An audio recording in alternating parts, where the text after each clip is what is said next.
선한 영역으로 막 일어날 것 같습니다. 우리가 진짜 오늘 기도와 찬양이 얼마나 말씀 앞에 힘이 나게 하는지 앞에 딱 앉아 있는데 감동이 막 오는 거예요. 근데 급하게 또 금방 이런 마음이 드는 겁니다. 근데 네가 못하면 어떡해. 참 사람이 긴장하게 되면 참 열심히 하고도 잘 못할 때도 있고, 근데 금방 또 그 생각이 드는 거예요. 네가 하면 안 되지. 너는 도구야. 말이 어눌해도 주님께서 역사하시면 하나님의 분명한 말씀이 우리 심령 가운데 임하고 그 말씀이 생명되어서 저와 여러분이 살아가게 되는 그런 영생하는 영생수 되어 솟아날 줄 믿습니다. 새로운 한 주가 벌써 지나갔습니다. 어제 새벽에 어떤 분이 이렇게 음식을 들고 아침에 첫째 주니까 정교인 새벽 기도니까 들고 오시다가 2023년 올해도 다 갔네 그러시는 거예요. 참 어떻게 생각하면 세월이 참 살같이 빠르니까 금방 눈 떴는데 한 주간 다 갔으니까 52주 다 간 것 같은 그런 마음이셨던 것 같아요. 새해 첫 주에 헬스장이 제일 붐빈다고 하는 이야기가 있습니다. 12월 마지막 주에는 가장 아무도 없는 그러한 이야기가 있더라고요. 그러다가 2월 달쯤 되면은 이제 새해 새 마음으로 막 다니던 사람들이 이제 다 떠나가고 평상시의 모습으로 갈 사람들은 가고 열심히 마음 먹고 도전했던 사람들만 남는다고 그럽니다. 웃자고 하는 말씀이 아니라 여러분, 운동은 작심삼일로 끝날지라도 여러분, 우리가 기대했던 어떠한 일들은 중간에 포기하는 일이 있다 할지라도 이 2023년 새해 하나님께서 부으시고 다짐하게 하신 새해의 영적인 결심들은 결코 포기하지 않고 주의 영과 함께 한 걸음 한 걸음 차곡차곡 걸어가셔서 이루고야 마는 저와 여러분의 삶이 되기를 주님의 이름으로 축원드립니다. 지난주 우리는 예루살렘에 이제 다 달아가는 거의 다 오신 예수님과 제자들, 그런데 그 가운데 어머니까지 대동해가지고 좌의정 우의정 영의정 좀 저희들이 해야 되겠습니다. 그 속에 과연 진짜 주님의 왼편과 오른편 자리는 어떠한 것이며 누구를 위한 것인지 한번 생각해 보았었습니다. 그런데 여러분, 이 본문을 보시면서 이런 생각 혹시 의구심이 들지 않으십니까? 아니, 어머니는 언제 왔대? 곰곰이 생각해 보면요, 전화하거나 문자할 수 없는 때거든요. 어머니 이제 예루살렘에 거의 다다랐는데 이제 오셔야 됩니다. 사복음서에 보면 예수님의 첫 네 제자를 부르신 사건들이 나옵니다. 그들은 베드로와 야고보, 베드로와 야고보, 요한과 안드레입니다. 하여튼 잠깐만 왜 이러나? 베드로와 야고보 그리고 안드레와 요한, 맞습니다. 그래서 네 사람을 부르는데 이 네 사람은요 어부거든요. 그들의 집이 갈릴리입니다. 예루살렘에 거의 다다랐는데 어떻게 왔을까? 이렇게까지 말씀드리니까 갑자기 좀 더 궁금해지실 겁니다. 우리 지금 27장 마태복음 55절과 56절 말씀 준비되어 있죠. 한번 보여주시면 좋겠습니다. 함께 읽겠습니다. 예수를 섬기며 갈릴리에서부터 따라온 많은 여자가 거기 있어 56절입니다. 그 중에는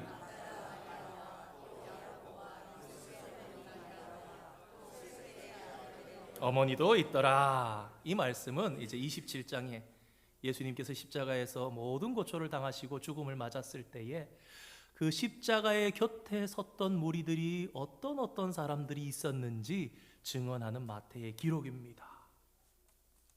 이러한 마태의 기록을 생각해 보면 예수님과 제자들만 그 길을 갔던 것이 아님을 알게 됩니다. 여자들도 많이 갈릴리에서부터 출발해서 예수님과 함께 제자들과 함께 올라갔는데 거기에는 세베대의 아들들, 즉 야고보와 요한의 어머니도 있었더라. 그러니까 같이 있었던 거예요. 전략을 짠 거죠. 어머니 이제 때가 된 것 같습니다. 저희가 오늘 치고 나가지 않으면 다른 제자들이 치고 나갈지 모릅니다. 게다가 저 베드로라는 며칠 전에 칭찬받고 수제자라 이러면 안 되니까 저희들이 좌우편을 차지해야 되겠습니다. 그리고 29절의 말씀인데 이걸 이어서 보면은 연관되어지고 이 무리들이 왜 큰 무리가 되었는지 생각해 볼 수 있습니다. 29절의 말씀입니다. 그들이 여리고에서 떠나갈 때에 큰 무리가 예수를 따르더라. 이스라엘에 사는 사람들이라면 오늘 본문의 여리고라는 지명만 봐도 야, 이제 다 왔구나 생각합니다. 왜냐하면 이 여리고라는 도시는요, 예루살렘에서 불과 한 15마일 정도밖에 떨어져 있지 않은 도시로서 예루살렘의 관문과 같은 역할을 하고 있었고, 특히 갈릴리에서 예루살렘으로 내려가는 길에서는 예루살렘에 이르기 전에 마지막 가장 큰, 우리 고속버스 타고 가다가 휴게소 들리면은 제일 크고 좋고 식당도 뭐 여러 가지 요리가 있고 화장실이 여러 개 있는 그런 화장실 있는 휴게소 서지 않습니까? 그런 관문과 같은. 한국 같으면은 충청북도 하고 이 경상북도 하고 있는 딱 거기에 문경세제라고 있습니다. 경상도의 문이다. 그런 곳이 바로 오늘 본문에 기록되어 있는 여리고였습니다. 그런데 그 여리고를 떠날 때에 큰 무리가 예수님을 따랐다 성경은 증언합니다. 다시 한번 주지합니다만 지금 예수님께서는 제자들과 함께 마지막으로 예루살렘 성으로 올라가시는 중입니다. 그런데 하나님께서 모세오경의 모세에게 이스라엘 백성들이 이렇게 명령하셨습니다. 이스라엘의 모든 남자는 1년에 3번씩 하나님 앞에 나와 보일지라. 그러니까 그게 6월절이요, 77절이요, 초막절이란 말이에요.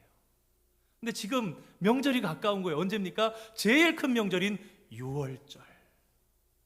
갈릴리에서 출발하던 길에서는 그렇게 많은 사람들이 아니고 예수님과 제자들 그리고 따르는 그 무리들이 이렇게 갔겠죠. 그런데 지금 어디입니까? 예루살렘의 관문이에요. 다시 한번 정리해보면 장소는 여리고입니다. 시기는 6월절이 불과 한 일주일밖에 남지 않은 그런 시기였을 것입니다. 그러니 제자들과 예수님은 갈릴리에서 출발했을지라도 그 시기에 전국 각지에서 이 6월절을 지키기 위해서 다른 길로 올라가더라도 어디에선가는 많이 만나는 도시들이 있겠지요. 여리고는 그런 큰 도시였습니다. 게다가 갈릴리에서부터 각종 치유와 이적을 행하시면서 발걸음을 옮기고 있는 예수님, 이 예수님에 대한 소문은 원근각처로 퍼져나갔을 것이고 예루살렘에 가까우면 가까울수록 사람들은 운집하는데 야, 저분이 예수님이래, 저분이 갈릴리에서 난 선지자시래. 여러 가지 잘 알지 못하는 오해들 가운데서도 기적과 치유와 가르침 가운데 사람들이 운집해서 여리고를 떠나게 되었을 때는 거의 외통수 길이었지 않겠습니까? 그 길 가운데 앞뒤로 예수님을 따르는 커다란 무리가 기왕이면 같이 가면서 기왕이면 좋은 말씀, 기왕이면 치유의 이적들, 은사들을 바라보면서 나아가면 더 좋지 않겠습니까?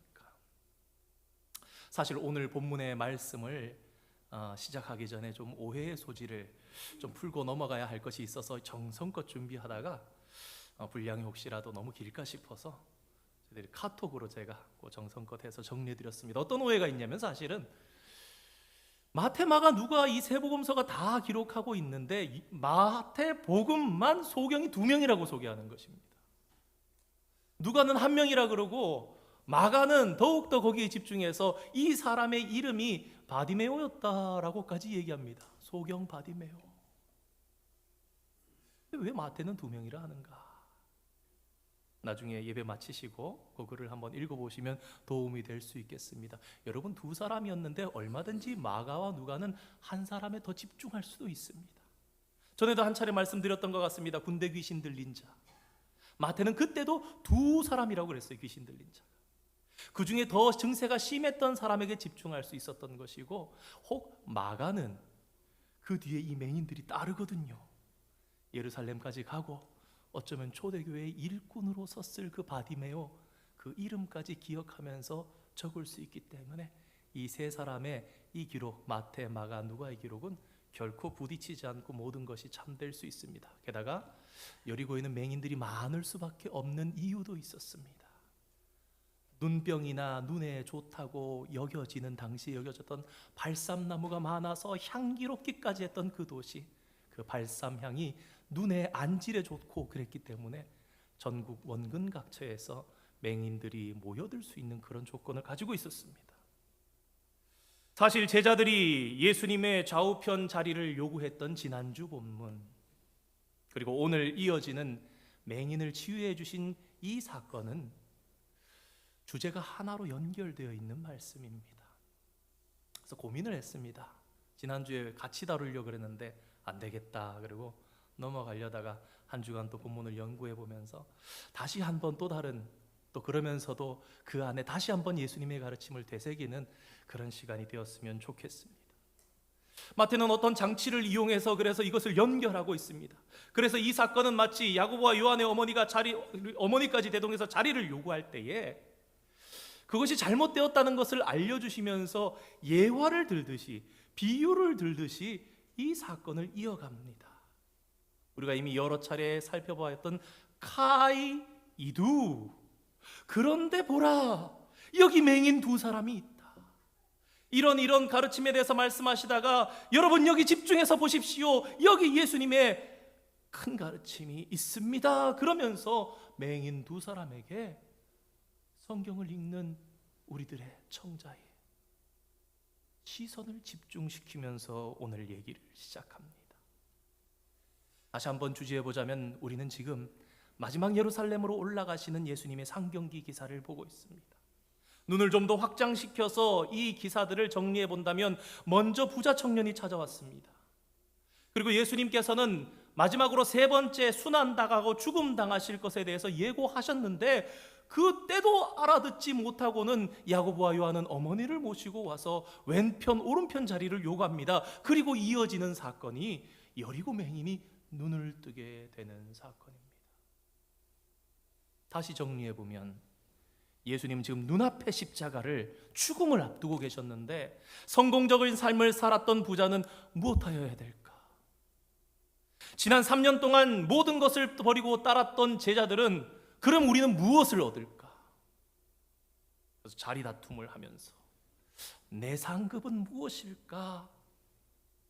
집중하고 있었던 그때의 예수님께서 여기 맹인을 보라, 무엇을 소개합니까? 상징적으로 야 그럼 너희들이 마치 이 맹인 같구나. 온 율법을 다 지켰다는 부자 청년, 주님 그렇다면 저희들은 다 버리고 따랐는데 무엇을 받을까요? 라고 상급의 마음이 많았던 그 제자들을 향해서 너희들은 마치 이 여리고의 맹인과 같은 것이 아니냐. 그렇기 때문에 이 맹인의 모습은 바로 부자 청년의 모습이고, 이 맹인의 모습은 제자들의 모습이며, 이 맹인의 모습은 오늘 이 맹인들을 꾸짖고 있는 큰 무리의 모습과 같은 것입니다. 얼마든지 그 모습은 오늘 우리의 모습일 수 있는 것입니다. 아니 어떤 면에서는요, 맹인들이 더 나았습니다. 여러분 한번 잘 생각해 보세요. 이 맹인들은요 오히려 더 직관적입니다. 오히려 더욱 본질을 추구합니다. 21절 말씀에서 예수님께서 야고보와 요한을 향해서 무엇을 원하느냐 했더니 그들은 왼편과 오른편 자리, 그 의미도 모르면서 요구했는데 오늘 31절 말씀에 동일하게 무엇을 원하느냐? 주여 보기를 원하나이다. 저는 마치 이 본문을 보면서 예수님의 마음의 소리가 들려오는 것만 같았습니다. 그래 너희도 좀 이 맹인들처럼 눈 좀 떠야 되지 않겠느냐.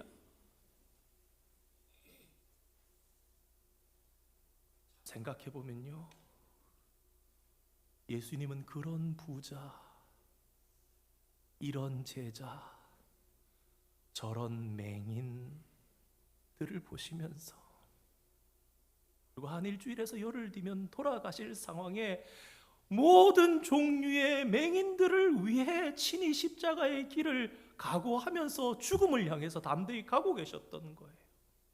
다시 말해서 맹인같이 보지 못하고 물질이 하나님의 축복인 줄로만 굳게 믿고 공로가 하나님을 기쁘게 할 것이라는 그러한 그릇된, 잘못된, 어그러진 가치관을 가진 그들을 예수님께서는 그 심경이 조여오는 그 상황 속에서도 다시금 섬기시고,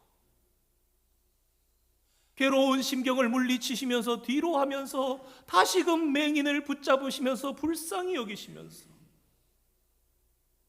고쳐주심을 통해 주님의 사역과 주님의 나라를 보여주시는 거예요. 청개구리가 엄마가 죽고 나서야 그렇게 울면서 강가에 반대로 묻지 않고 똑바로 묻었다. 바로 그 주님의 섬김이 그 십자가를 통해서 예수님께서 죽으시고 나서야 비로소 제자들도 그 따르던 큰 무리들도 구원을 바르게 보게 된다는 처절한 십자가의 진리가 오늘 맹인의 사건을 통해서 2000년이 지나서 다시금 우리의 심령을 두드리면서 주님께서 끝까지 이렇게 하셨는데 오늘 너도 못 보고 있는 것 아니냐. 어떤 지식인 성도가 오늘 본문을 보면서 좀 철학적으로 성찰하며 이런 글을 남겼습니다. 믿노라 하면서 일요일 아침이면 어디서 나오는지 모를 정도로 많은 사람들이 교회로 몰려들지만 그들이 정말로 예수님의 정체성을 아는지는 알 수 없다. 교회에 가서 제자들처럼 무엇을 바라는 사람들이 있고 부자 청년처럼 무엇을 해야 한다고 여기는 사람들이 있으며 누군가는 예수님을 따랐던 큰 무리처럼 자신들의 잘못된 가치관 속에서 좀 조용히 하라며 오늘도 어떤 사람들을 꾸짖고 있을 것이다. 신학적인 통찰 속에서 보면 맹인이라는 것은 어두움입니다. 이 어두움을 하나님의 창조와 연결해 본다면 혼돈과 공허, 흑암, 하나님의 첫 번째 선포 빛이 있으라 하기도 이전 단계인 거예요. 부자 청년, 제자들, 그 주님이 세상의 왕이 될 줄 알면서 따라가는 큰 무리들, 그들의 상태는 창세 이전이다. 그것을 빛을 불어넣듯이 환히 밝히시는, 오늘 이 성가대 가사 중에서도 있었는데 불빛이 맹인의 눈을 뜨게 함을 통해서. 성도 여러분, 오늘 말씀은 다시 한번 마태복음 20장 28절의 말씀을 주제로 교훈되어집니다. 우리 함께 마태복음 20장 28절 말씀 함께 읽어보기를 원합니다. 인자가 온 것은 많은 사람의 대속물로 주려 함이니라. 그러므로 신앙이라는 것은 더 안다고 더 가르치거나 더 책망하는 세계가 아닙니다. 아는 내가 가서 섬기는 세계, 더 안다는 것 이퀄 곧 더 섬기는 것이 되는 곳이 신앙의 세계라는 것을 우리는 다시금 생각하게 됩니다.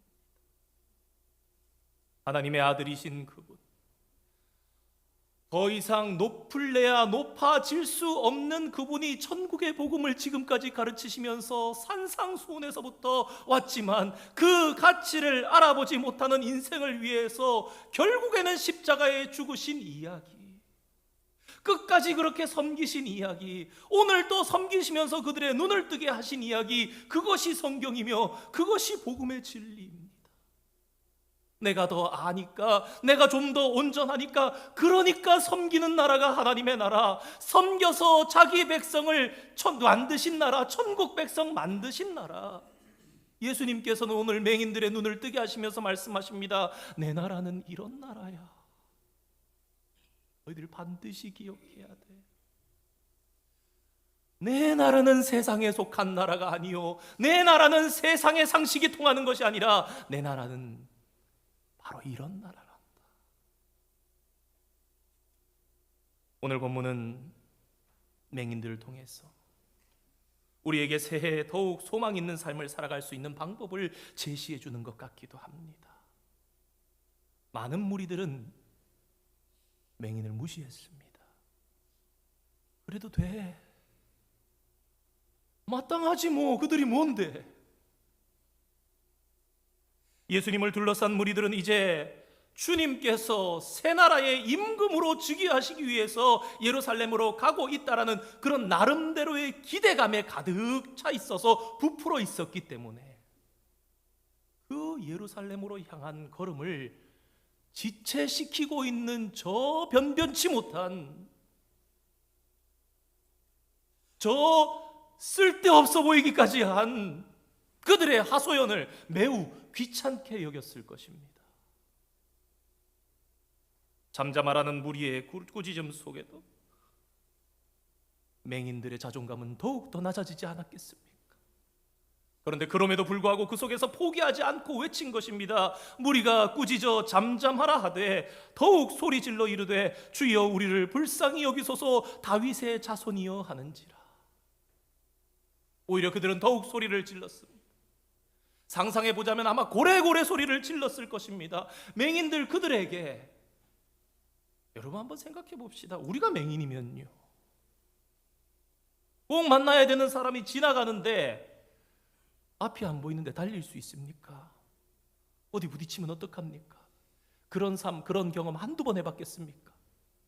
작은 것에 걸려 넘어지고 가서 나무나 돌에 부딪히고. 그러니까 맹인들에게는요 다른 방법이 없었던 거예요.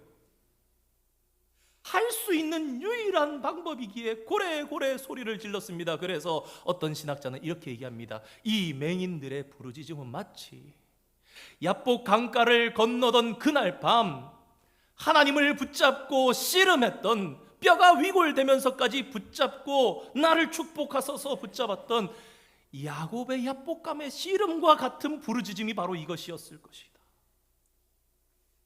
게다가 그들은요, 주여, 일전에 몇 번 말씀드렸죠. 큐리어스, 당시로서는 로마의 황제나 지칭하는 최고의 극진 존칭어를 사용하면서 그러면서 다윗의 자손이여 무엇입니까? 신구약 중간 시대를 지나면서 다윗의 후손으로 메시아께서 오실 것을 기다리고 고대했던 메시아를 상징하는 그 단어를 사용하면서 예수님께 부르짖었습니다. 마지막 기회라는 그런 마음으로. 여러분, 이 사람들이 다음을 기약할 수 있었겠습니까? 앞이 안 보이는 사람들이 다시 주님께서 가까이 지나가신다 한들 그들이 다른 수가 있었겠습니까?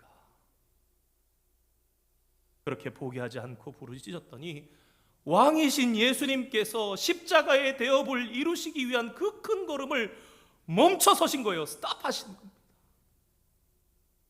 큰 무리는 맹인을 꾸짖었지만 오히려 우주의 왕이신 예수님께서는 걸음을 멈춰 서셔서 다시 한번 섬기신 거예요. 다시 한번 보여주신 겁니다. 너희들 지극히 작은 자라 생각하느냐? 아무것도 않고 하찮은 것이라 생각하느냐? 아니야, 내 나라는 이런 나라야 라고 하면서 제자들과 무리들이 제일 작게 여겼던 그 사람을 다시 한번 멈춰서서 친히 손으로 만지시면서 섬겨주셨던 것입니다. 오늘 말씀은 다시 한번 예수님께서 어떠한 분이신가, 그러면서 특별히 예수님의 자애로우신 모습에 조명합니다.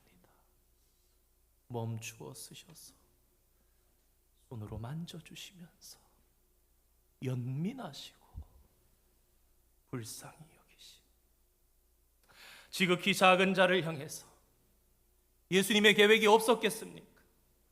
어렵고 고귀한 그 걸음인데 우주가 멈춘 것보다 더 의미 있는 그분께서 멈추어 서셔서 불쌍히 여기신 이 사건을 통해서 성경은 우리에게 말씀합니다. 얘들아, 너희들이 이런 예수님을 믿기 때문에 오늘도 소망이 있는 거야.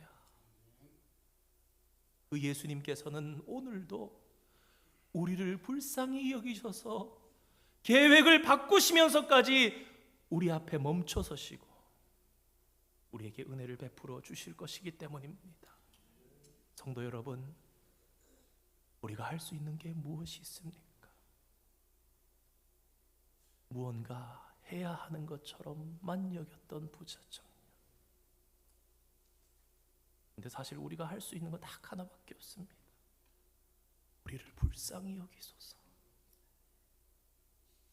맹인들처럼요, 여전히 2023년 오늘도 우리의 삶에 주위에 방해하는 요소들이 있을 거예요. 잠잠해라, 뭐 그런다고 될 줄 알아, 결코 그렇지 않습니다. 우리는 그 속에서도 오늘 다시 주님께 부르짖어야 됩니다. 나를 불쌍히 여기소서. 여러분, 2000년 전에도 우리의 생명의 길은 그렇게 열렸습니다. 예수님께서 불쌍히 여기셨기 때문에 말입니다. 그리고 여전히 동일하게 2023년 올해에도 우리의 소망은, 우리의 사는 길은 우리의 열심과 애씀이 아니라 그러한 주님의 불쌍히 여기심으로, 그 연민으로, 우리에게 친히 다가오셔서 어루만져 주심으로 이루어지는 것입니다. 말씀을 보다가 다들 아시는 어린이 찬양, 찬송가가 생각났습니다. 예수님이 말씀하시니 바디메오가 눈을 떴다네. 오늘 이 말씀이잖아요. 마가가 바디메오가 이 중에 한 사람이었어요. 우리 한번 해볼까요? 가사 없지만 예수님 나에게도 말씀하셔서 새롭게 변화시켜 주셔서, 예수님이 말씀하시니 바디메오가 눈을 떴다네. 예수님이 말씀하시니 바디메오가 눈을 떴다네. 예수님이 말씀하시니 바디메오가 눈을 떴다네. 예수님 나에게도 말씀하셔서 새롭게 변화시켜 주소서. 그 찬양이 생각나면서 이런 거예요. 야, 이 바디메오야, 너 오늘 보고 있느냐? 주여, 우리의 맹인됨을 알게 하소서.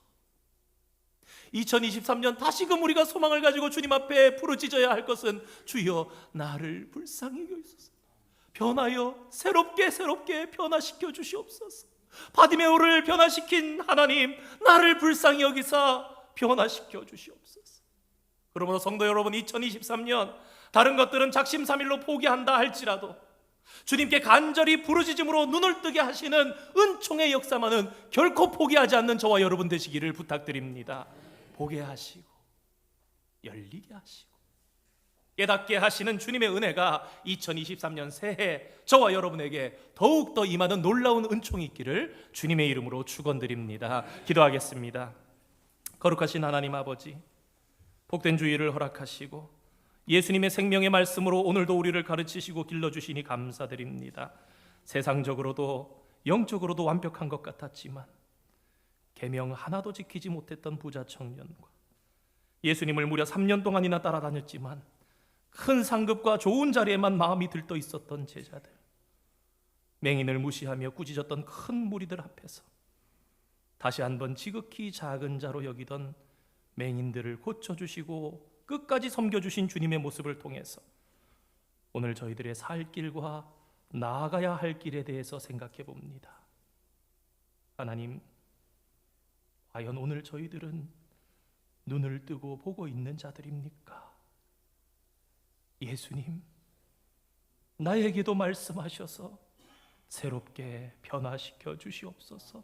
주님께서 원하시는 변화가 우리 삶 속에 나타나게 하여 주시옵소서. 천국 백성의 모습이 우리 교회와 우리 삶 가운데 나타나 하나님의 기쁨 되게 하여 주시옵소서. 우리를 끝까지 섬기시며 사랑해 주신 예수 그리스도의 이름으로 기도드립니다. 아멘. 우리 함께 봉헌송